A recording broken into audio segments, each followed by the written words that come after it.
heading into my local branch, my bank, where I do my banking for my business account. I opened my account here about a year and a half ago. It is with Wells Fargo. And the reason I started banking here was because it was one of the few banks that didn't charge a service fee to business accounts. Now, the way around being charged that fee was that I would also open a savings account to which $100 would be deposited every month from my checking account. It was an automatic transfer. However, a few weeks ago, I discovered that not only have they been charging me $10 fee a month for as far back as I went and researched, but that they actually closed down my savings account. I just spent about half an hour or so in the branch speaking with one of the bankers.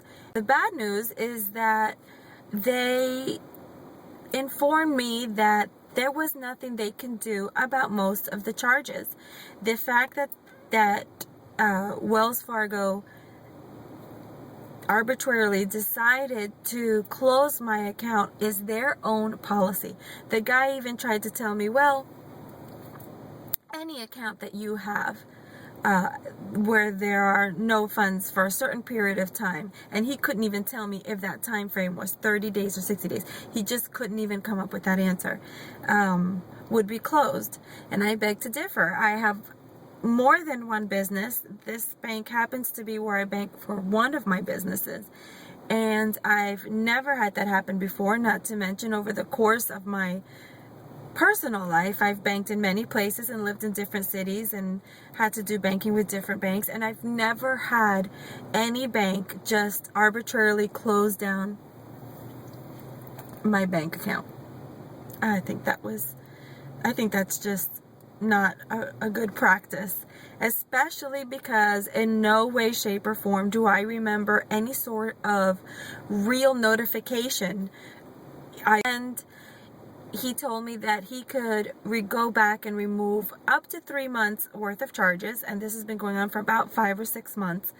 In the end, he only reduced 2 months worth of charges, and I tried to ask him to do the 3rd month, but he couldn't because, once again, the system wouldn't let him. This is just another example, especially in large companies, where the system is left to be responsible for the relationship building or relationship tearing down of the business, the company, and its customers. And I'm not completely happy with the way things went today. Of course, my personal experience, the teller, the manager who came on and greeted me, extremely professional, very courteous. I've never had a negative experience with anybody, any of the staff within Wells Fargo, from my branch to the 800 number and on up. But it's not satisfying to walk away knowing that through some secret or tricky practice, they close down your account and then are able to start charging you fees that they never informed you of. So with that said, I do plan to continue banking here for the time being. How loyal I will be with them in the future remains to be seen. And this is just another example that we're going to be discussing in our series where we discuss the difference between customer satisfaction and customer loyalty.